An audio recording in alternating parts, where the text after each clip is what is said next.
అంబటి రాంబాబు గారిని పరామర్శించి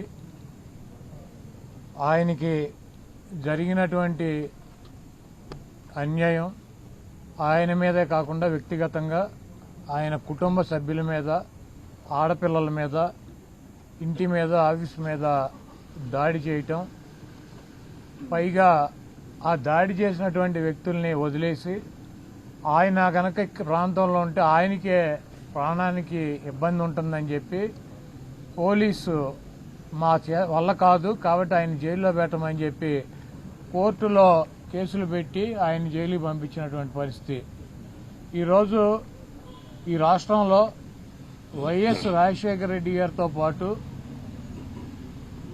ఆయన శిష్యుడిగా లేకపోతే ఆయన అంటే ఇష్టం ఉన్నటువంటి వ్యక్తిగా ఆయనతో పాటు ఆయన కష్టాల్లోనూ ఆయన సుఖాల్లోనూ ఆయన అధికారంలో లేనప్పుడు కూడా పదవి ఉన్నా లేకపోయినా కాంగ్రెస్ పార్టీలో ఆయనతో పాటు నడిచినటువంటి వ్యక్తి అంబటి రాంబాబు గారు.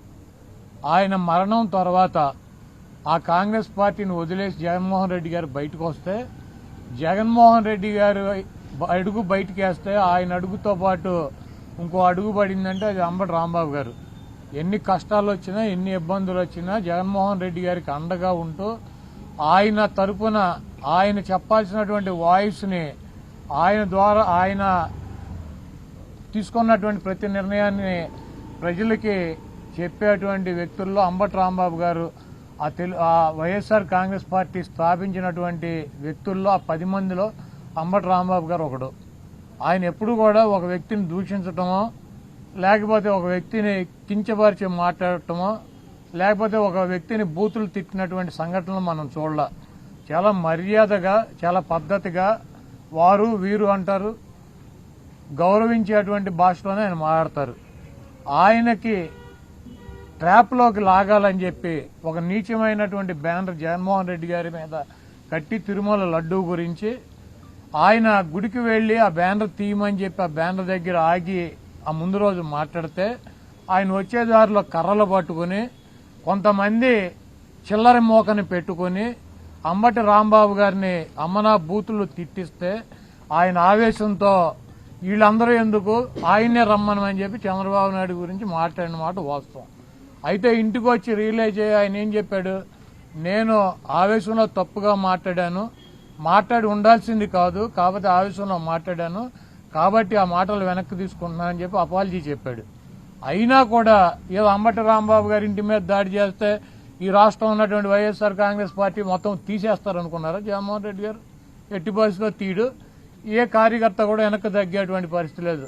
దాడి చేయటం కాకుండా ఇంట్లో ఆడవాళ్ళని బూతులు తిట్టడం, ఆడవాళ్లు ఉన్నటువంటి ఇంటి మీద దాడి చేసి కార్లు పగలు కొడతాం, ఇల్లు పగలు కొడతాం, ఆఫీస్ పగలు కొడతాం. ఈ చేతగాని పోలీసులు దగ్గరుండి కాపలాగా ఉండి ఇవన్నీ కూడా చేయించినటువంటి కార్యక్రమాలు.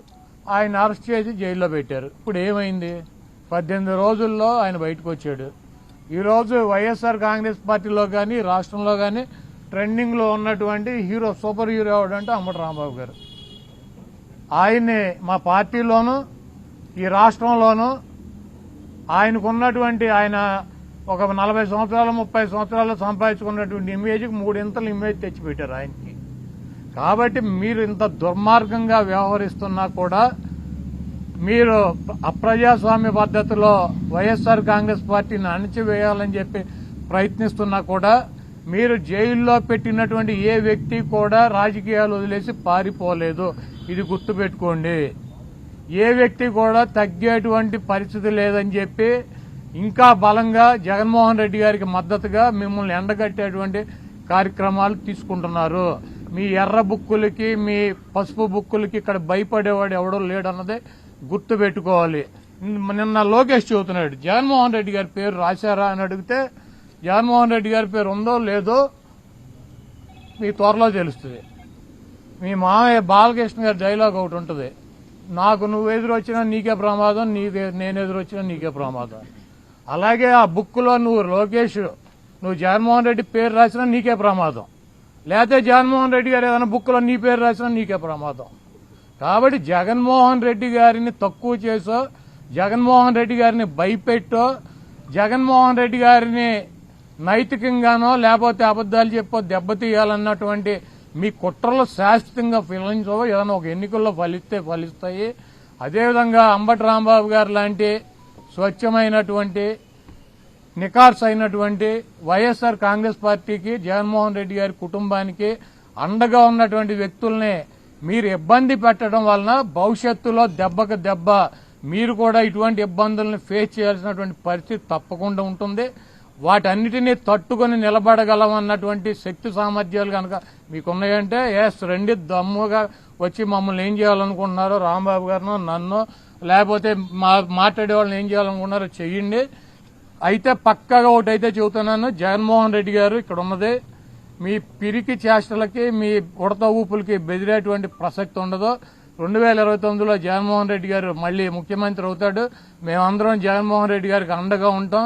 మీరు ఎన్ని ఇబ్బందులు పెట్టినా, మీరు ఆఖరికి జైల్లో పెట్టినా, మమ్మల్ని ఏం చేసినా కూడా మేమైతే వెనక్కి తగ్గేటువంటి పరిస్థితి లేదు. జగన్మోహన్ రెడ్డి గారు ఇచ్చినటువంటి ప్రతి పిలుపుకి స్పందిస్తాం. ఆయన చెప్పినటువంటి ప్రతి కార్యక్రమానికి మేము ముందుంటాం.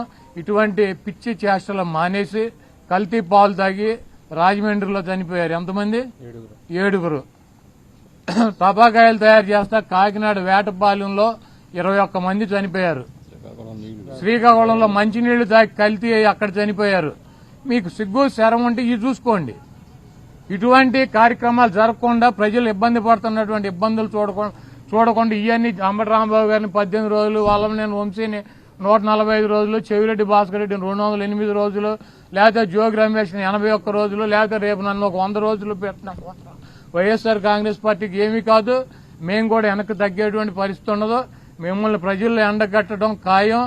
రేపు జగన్మోహన్ రెడ్డి గారు ముఖ్యమంత్రిగా ఈ రాష్ట్రంలో అధికారంలోకి వచ్చిన తర్వాత ఈ కార్యక్రమాలు చేసినటువంటి అధికారులను గాని, వాళ్ళకి తొత్తులుగా పనిచేసి మా ఇళ్లు పగలు కొట్టించినటువంటి అధికారులను గాని, వాళ్ళకి అడుగులకు మడుగులు ఎత్తి ఫిజికల్ గా అంబటి రాంబాబు గారు లాంటి ఎక్స్ మినిస్టర్లనే ఫిజికల్ గా అరెస్ట్ చేయాలన్నటువంటి వ్యక్తులు కానీ ఎవరిని వదిలిపెట్టేటువంటి పరిస్థితి ఉండదు.